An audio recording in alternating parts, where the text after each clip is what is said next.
Hi, I'm Jenny, And I'm Julie. and we are Heartstrings, and we are both imperfect people, and we want to talk about things that matter. We're also sisters. Hi. And it's interesting because I was just tagged in this photo on Facebook, and this picture was taken 4 years ago by a friend of mine who I have now been friends with for 28 years. And I don't know if you can actually see this photo, but that picture was taken of me 4 years ago. And I don't know if you could notice or not, but I'm sitting here looking at this picture, and this was during a time when I was actively in addiction. I had been abusing my pain pills for quite a while, pills that I had been prescribed for chronic pain, and at this point, I think I'd been on them for about 9 years, almost every single day, and it just got worse as the time went on, and eventually led to me taking off on my family, and I ended up with a bigger problem with alcohol and eventually turned to heroin. And so here I am now. I am in recovery. I've got 10 months and 13 days clean and sober.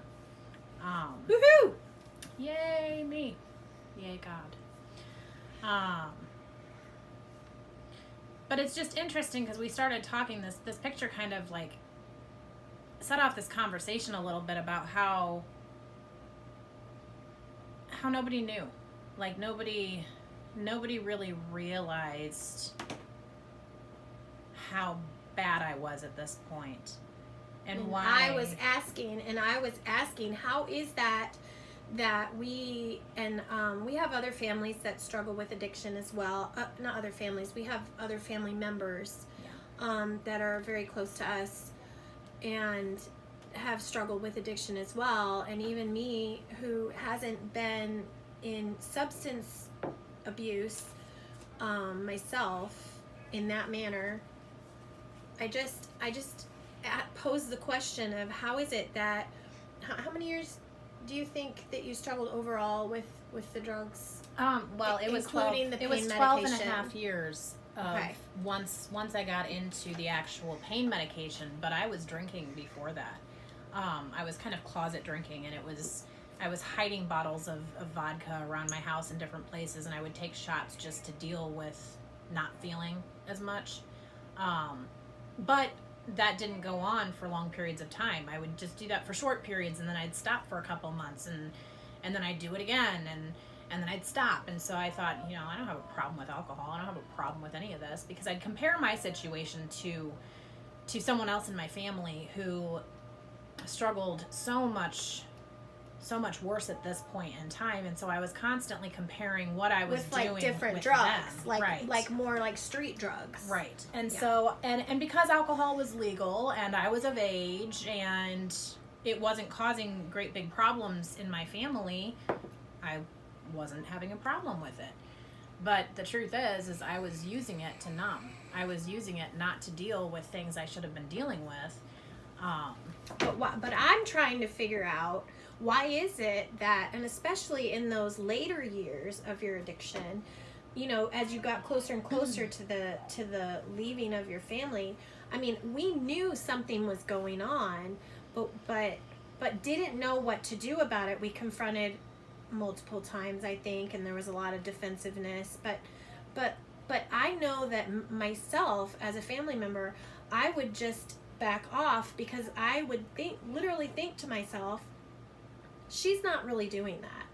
There's no way she'd do that. Well, And like I would not let it go any further than that. And it baffles me. And the same with, our parents, like, how did we not know, like, for sure? Like, how was I not able to say, yeah, she's addicted to something? See, like, why is that? I had overdosed on I had muscle relaxers that I was taking because I was getting dope sick from my pills because I'd go through them way too quickly. And then when I ran out, I'd start to withdraw, and I didn't realize I was dope sick at this point. I just knew I was getting sick. It wasn't until a couple years later when I started using heroin that I understood I was dope sick. But anyway,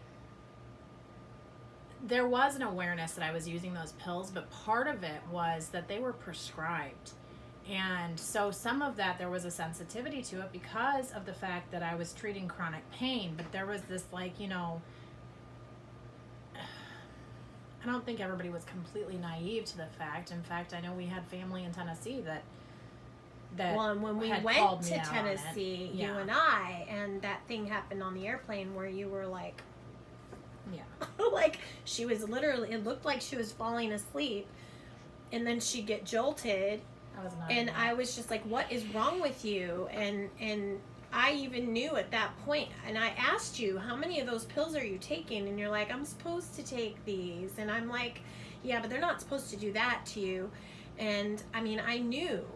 And then, like, driving through Atlanta, I knew, like, you couldn't even drive. You were just like, woo. And I was like, what is going on? Mm-hmm.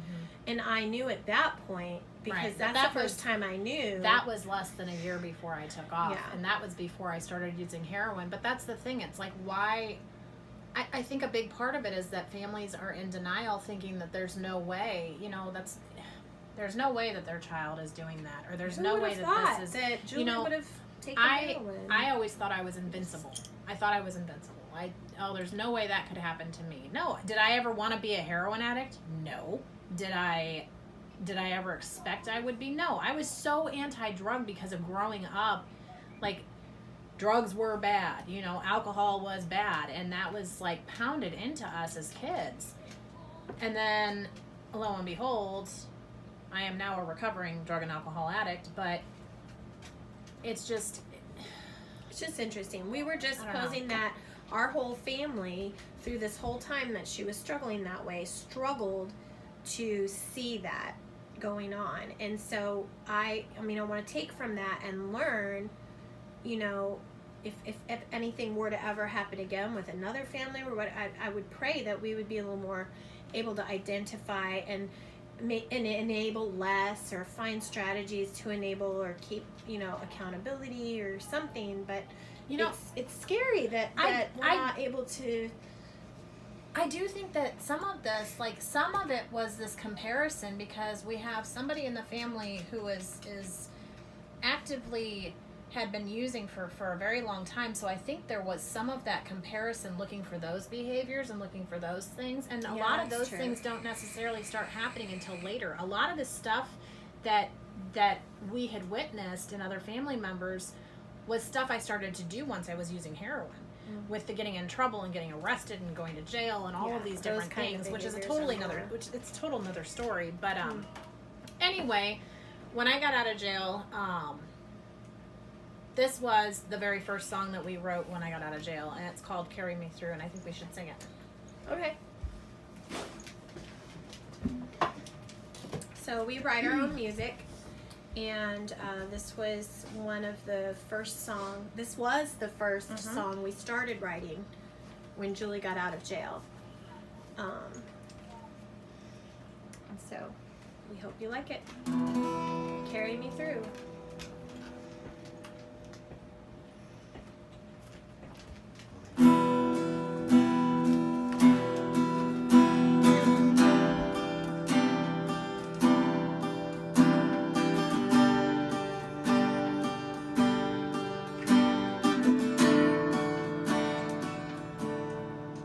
Feeling stuck again. Evil eyes keep on rushing in.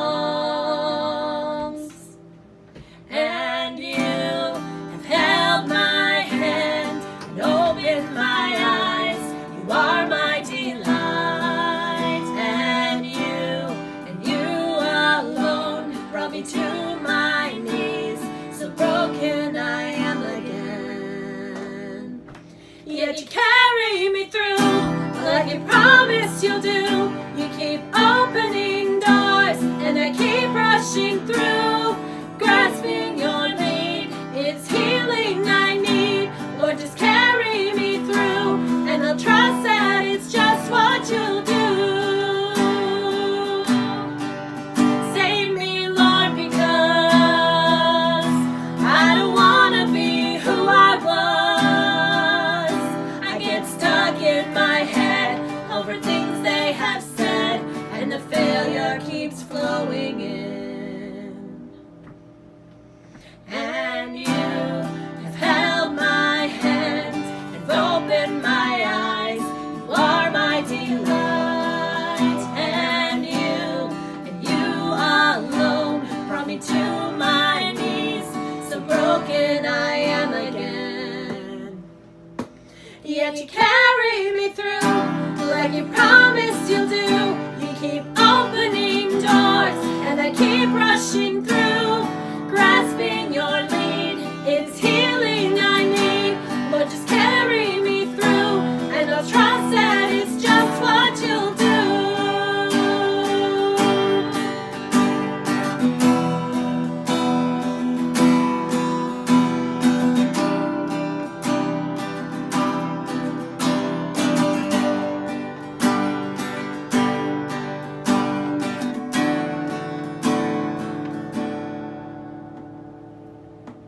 Yet you carry me through like you promised you'll do.